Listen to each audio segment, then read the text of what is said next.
fourth form and different drills for people at different stages. And I know there's quite a diverse group of people following and watching, and different people at different levels. So when we run through the forms, simply just to run through the forms, it becomes a little bit hard to learn, hard to follow.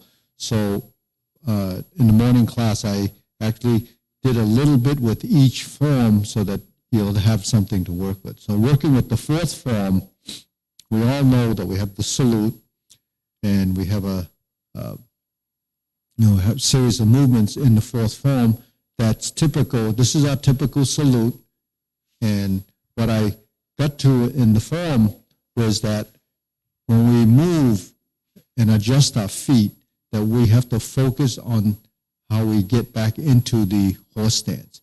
The other thing I talked about was make sure you fully turn your stance so you have, this is the offset stance, but in the fourth form, when we turn, we're like this, and then we have to turn again and then turn into the stance. So that's what we have to focus on.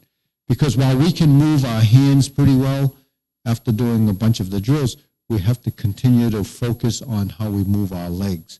The stance work is something that can't be overlooked if you want to progress to the intermediate or to the advanced level. In fact, your leg work will continually evolve because you get better at it and you have more control and you become more sensitive to the position.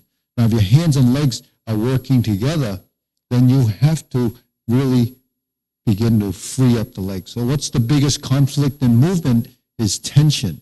So if you're kind of tense in a lot of your movements, one thing you have to do is get rid of some of that tension so you can free up your body to move the way it's designed to, but then at the same time, freeing it up so you can integrate your movements. So if you're, say, in a position and you pull back and you strike, you want all of that to come to play. Now, this movement is a pretty standard movement. It's in Gung Kun, it's in Fu Hak, it's in all of those forms. But why is it that you don't focus on it? Because you run through the form only.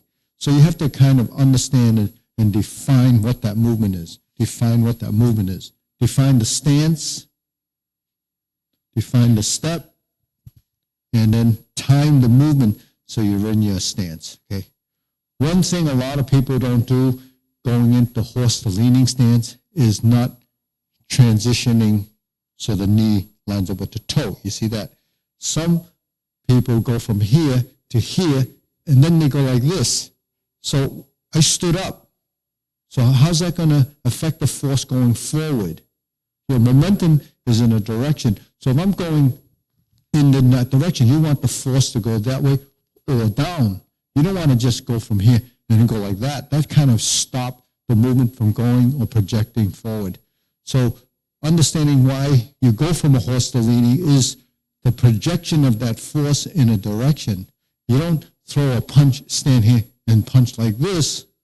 We turn and we transition forward. And then this we sit back and turn, right? But the thing is, if I didn't turn, it's actually shorter. You see? So going into horse stance is because we're turning in that direction. So the momentum and the rotation allows you to create that force. Or just turning like that. You see? So the level, position, the alignment of the body, all of those things become very, very important. So that's something I want to bring up in the fourth form. And in the fourth form, there are some basic movements like the first form where you go uppercut, remove, punch, and punch, right? So when we're here, we uppercut and we remove. Uppercut. In the first form, we actually do this. In the fourth form, actually, when you sit back, it's a little bit like this, and you punch and punch. So it's not just here. You can, so for the body form, that's how it would look, and that's how they used to teach it, but sometimes this and this become almost interchangeable. But if you want the look, so then you would do it like that. For imagery, more for form and characteristics. So when you move up, you remove and you punch. Okay, stepping and stepping, that's a pretty standard from the beginning of a form. First form, you have that step. So you see the transition where you pass through center. It becomes very important. You open your sequence, and you open your sequence. So what's the difference between just opening your legs and shifting is that you always have to pass through your center. You find your center, and then you have control of your movement. If I'm here, and I shift, and I'm here, that's what the circular step is. That's why we do that. Because if you just go like this, then you're out of control. You really don't have strength in your legs because the power in the movement and where you're moving in a direction has to be working with your hands. So we have to get our legs and our hands somewhat coordinated. Okay. So when we pull back and we shift, we build strength in the movement. Now, other thing is, when you shift, don't pick your feet up. That's really a bad habit. When you shift, you want to keep close to the ground so that you have a maneuver helping you to change directions. So that's really something that's important as you progress through the stages. Okay. The corner back fist, make sure you aim in the direction. Okay. Point the elbow and strike. Point it and strike. Okay, so your body is in a side, but it's not turning to a leaning. You stay in a horse stance and you line the body. If I'm here, you can see the body's like this. It's a little bit like this because the shoulder has to allow this hand to get to here. Because if I keep my hand here, it only goes this far. So see where your body has to roll here and strike. Now your stance has to stay in a horse stance. So you look from this side, from the back camera, you will see I'm in a horse stance. Okay. I'm on this side, I'm in a horse stance. So the hand comes up, comes out, if it's here or here. Okay. So then, after we strike, there's a sliding step to the corner. Then we step up, double block.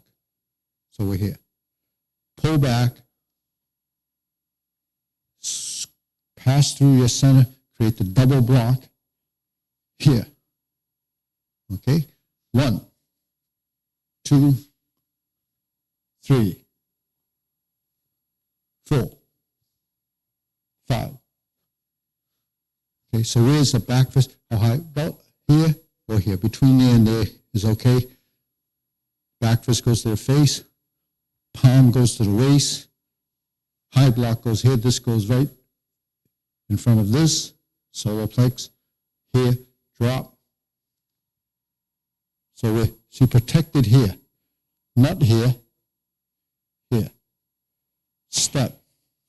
Back fist. So I bring it down. Because I'm coming down here like that. Okay? So because I'm leaning slightly, it's about here. Okay, then when you sit back, you swing to turn to flip, step, push. Turn, this standard butterfly, and push. Okay? So to practice the butterflies, you have to practice the motion. You start here. 1, 2, 3, 4, 5, 6. 1, 2, 3, 4, 5, 6. 1, 2, 3, 4, 5, 6. 1, 2, 3, 4, 5, 6. Okay, so that happens in Gung Kuen, happens in Fook, happens in Tiger Crane form. So that footwork, the unicorn step, we call it the Kilin Bu. It's a unicorn step, and you're walking in a Z. So my footwork is going there, and it's going here, and it's going there, it's going there, there, here, and there. So it's a Z step. It goes 1, 2, 3. It's not going across. In Fook, we have another version of it. You have it in the second form, butterflies. All of those steps are in the corners. You're walking, you're changing directions, you're stepping. You're crossing here, and you're here. You step here, you step here, you step here, and you're there. So your upper body and the lower half of your body have to tie in together. Your body has to twist and rotate to compensate for the position. So when I step, my body turns. So there's a natural coordination to allow for balance and controlling your center of gravity, your center of mass. When you do these movements, don't dip and turn the body. You should stay vertical. Stay vertical. Stay vertical. So the upper body has an upper form, so you're not losing your center by doing that. You're losing the verticalness of this. The verticalness of your spine should be here. 1, 2. So you're here. Because this is the direction you're moving in, and your hands come out like this. 1, 2, 3, 4. So that's slowing things down so you can see the body mechanics. Everything we're dealing with is body mechanics, how the legs and the upper body work together. So I'm going to, that was a couple of drills that you can do in that form. But as I said, a lot of common movements in Hung Gar that are translated, and it can be used in practice as drills to highlight those movements. I've done some in Fook, but one of the things in Gung Kuen, when we do the 4 elbows, okay, and we're in this corner, we'll say, and I turn. I just did 3 elbows because I started on the opposite side. When you turn and you do the cutting hand and you close, now you're facing the back side. When you step the first time, you shift, right? You have to do this, okay?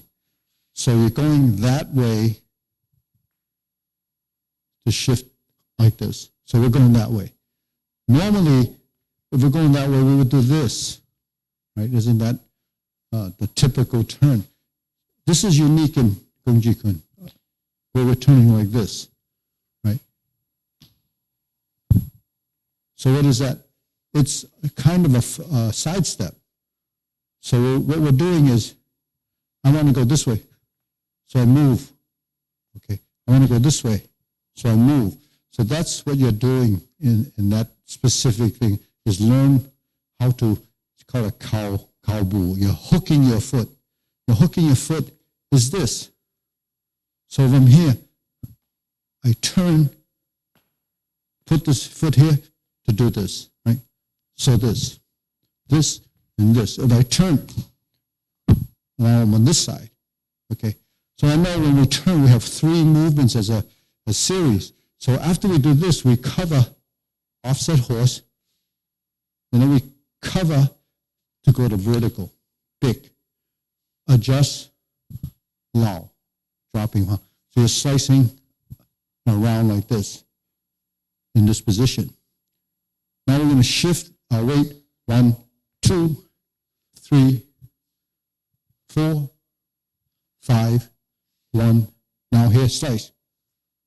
Okay, so that's how we practice that form. We do this on both sides. Big, it's called a big jump. Vertical elbow, I call it. Big. So if we look at our elbows, horizontal elbow, mid-range, right? That's as long as your elbow is going to be, right? That's an elbow strike. To avoid overreaching, you would not go beyond here. If it goes up like this, then you start to lose the range of motion, right? When I go to here, it's shorter. So the other thing is when you go to that position, you're going to be compromised. You're overreaching, so you don't go beyond here. Because this is going to here. So hook and lift, this elbow is really designed to either strike here or capture an arm and do the elbow lock or break. This is shorter than this. What is that? That's actually to protect the mid gate. So we have the mid gate, which is this, and we have the mid gate that gets closer to you, right?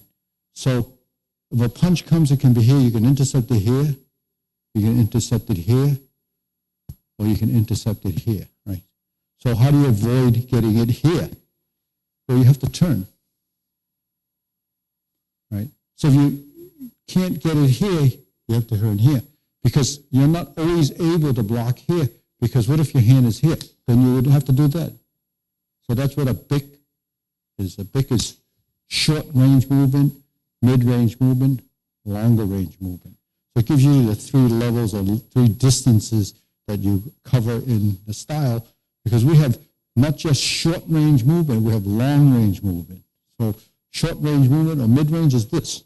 Shorter range is this. So a shoulder stroke, an elbow, all of these considered the range of that motion. So to understand that, you have to realize that the body form is what allows you to create the direction of force to capitalize on that. So if I'm here and I go like this, that's my shoulder. You think a trapping hand is here, but what happens if it comes to here? You have to turn like that.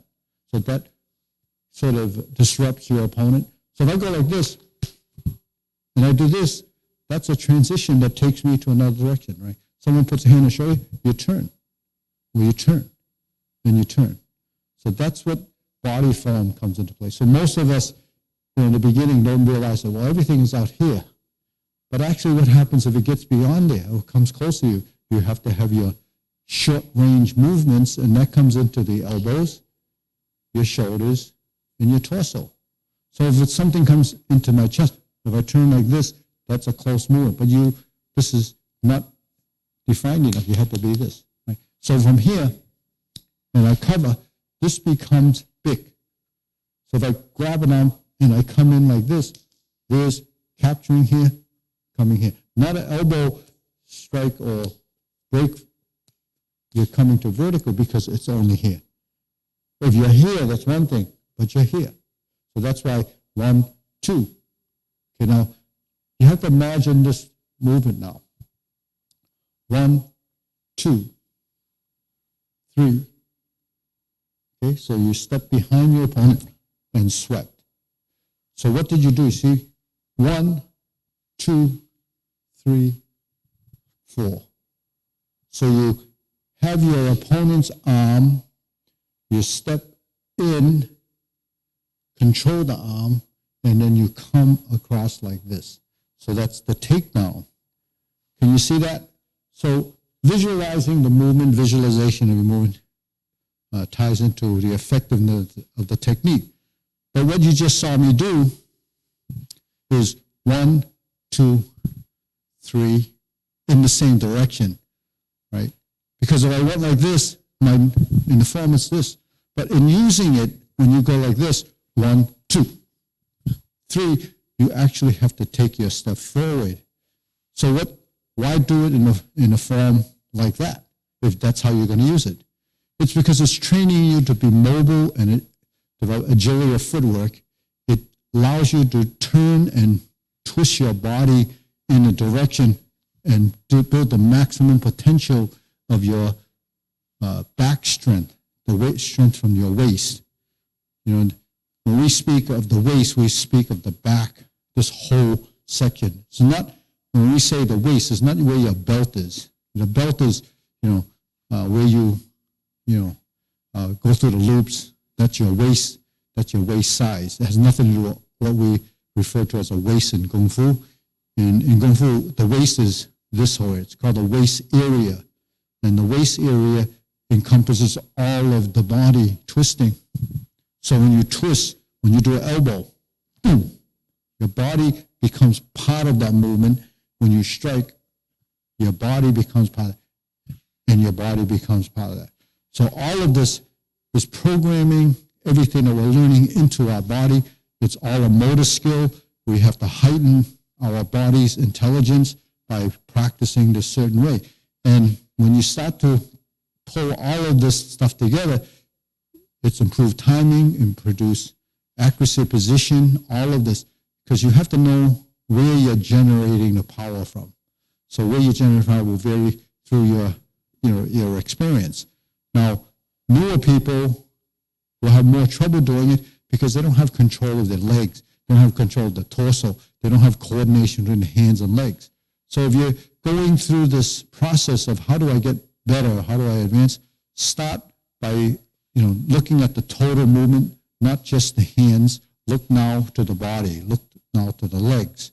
So you got to get your stance work together, get your torso positions tweaked, and it's going to be constantly evolved. That doesn't ever stop evolving, because the more skillful you are, the higher level that torso method is. So if you've heard me say hand, eye, body, waist, and stance. Hand and eye coordination.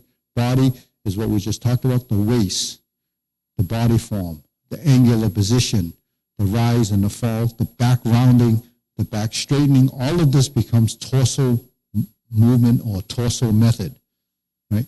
Yield is part of that. So imagery is how we interpret that body form. Waist is where we tie together with the hands and the legs. And then the legs become the last thing, but the hardest thing to develop as an insight is your footwork, your maneuverability, your agility, your shifting of weight, and accuracy of your stance work. So that's why, Seong is really set up to describe the 5 coordinations. Those 5 coordinations have to work together as one. And when you have those 5 elements coming together and working in your whole body form, then your skill level will actually improve and increase. Then the theory, the principles, the guidelines to your movements start to make sense. Because in the beginning, the principle and the theory, the sequence and the postures are all pieces of the puzzle. None of it really makes sense because your understanding is at this very basic level. But as your understanding increases, everything kind of moves up. Certain things will move, in tangent with each other and compatible. Some things will stay low as understanding or principle of understanding principle, and maybe the body will start to move. And then at some point, that stuff has to connect. So that, if you're a teacher or you're at an advanced level and if you're teaching students, your understanding has to be heightened. Otherwise, your student or whoever you're teaching is going to be stuck somewhere. So that's why you really have to work through all of these. So when we pick, you're like that. You low. You have to turn, right? When you turn, you have to be stable. You can't turn. Why don't you turn and then overturn and lose your balance? Because when you pick, you're like that. When you low. Because you have a rooted leg, you have the transitional side, your body has to come in, and your body has to. So you have multi-dimensional movement. You have this hand doing something, this hand doing something, this leg doing something, your body's doing something, it's doing. All these little things are so minute, and it happens so fast, you can't actually predetermine, calculate it. You have to do it. And if you do it, specificity of training, it's called. Practice the movement that you want to improve, and the movement will improve. Okay, so you can't develop what we just did by punching, because a punching action is different from that action. So, every action, there is purpose and method. So try to focus on that. So these are just really insights as, how a martial artist evolves and begins to understand what these old masters or the founders of these systems created. So you won't get this in the modern stuff because the modern stuff is purely thinking of the aesthetics. Now, aesthetics is something that you can't overlook because even with the traditional and what I just did, it doesn't look bad because the timing and the body positioning is good and correct. So body form is really what they do in the modern body form, but not really emphasizing, the body mechanics, the structure, and taking the theory, driving all of that. But it's still theoretical because a good athlete still has great body mechanics and great execution. But you're talking about super athletes. You're not talking about the average person that's an athlete, because you could be a great athlete but not be able to do this because your body's not conditioned or hasn't learned that specific skill. So that's something that has to be understood and digested, and then leaves your mind open enough so that when we learn something like that, we take it slowly. We're like this, right? So 1, 2, 3, 4, 5. 1, 2, 3, 4, 5. So we have positions. We have shifting. We have turning. We have stepping. We have pushing. We have cover. We have pick and stroke. Okay. Now the other thing we know in the form, when we step, this is one position.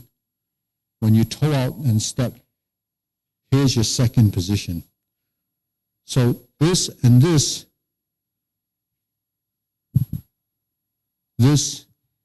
to this, those two positions are important. So we have a center position. That's same as that hand position. We have this position, same as this or this, but we're in the center like this, you see.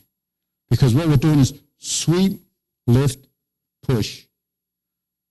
Okay, so if you imagine the arm, 1, 2, 3, 4. You see, by drawing the sort of the following the lines, the visual motion, the visuality, you follow, you're tracking 1, 2, 3. That's what your body has to go through in order for you to be able to attach and capture that arm. Because while you're doing it in the form, you have to actually end up like that. To catch an arm, you have to move like that. Or, and you sweep. So the thing is, this is a motion. It's in the hand movement. You hear 1, 2, 3, 1, 2, 3. So you see how your body has to learn to step and move. That's actually what's happening in that technique. When we stroke like this and we move here, 1, 2, 3, 1, 2. So you can go deeper, but most of the time, this is what you have to. The training to go deep is really for the legs and flexibility. Because once you get down there, really, it's not useful. But for training, it's good for flexibility and the fact that you can get down there and sweep. So it's really more of a 1, 2, 3, 4, and then you turn. But here, when you use it, it's 1, 2, 3. Because you can see like this. So that's what? Directionally, right and left, forward and back. Corners. You see? 2 minutes? Yeah. So, this is giving you an oversight. I just did little pieces in the form that you can focus on and practice. We did that series after we turned. We did the 4 elbows, and we did some things in the 4th form. But they all start to blend together, and you just start to identify the movements in the form. And sequentially, the forms are housed and captured, when you learn it and you practice them long enough, you won't mix them all up. You won't get them confused. But your body will absorb all of that information. And once it's digested, it's there. It's up to you to draw off of it, because up here, it's just in your memory. That memory is part of long-term memory, part of memory that's programmed your body. So every one of us is going to be slightly unique, but we have the same, principles and guidelines to take us through this, this whole journey. So follow us on YouTube, social media, any of the ways you've been getting at it. Give us a like, subscribe. I think that's really important to help us sustain, our ability to continue to support people out there that are interested in what we're doing. And it also helps our ratings. So that's important. We have to help each other out. So if you get like this, enjoy even the archived videos. And don't forget, we're going to be doing something on Saturday. And I think Saturday might be an interesting topic. So tune in then, and I'll see you next time.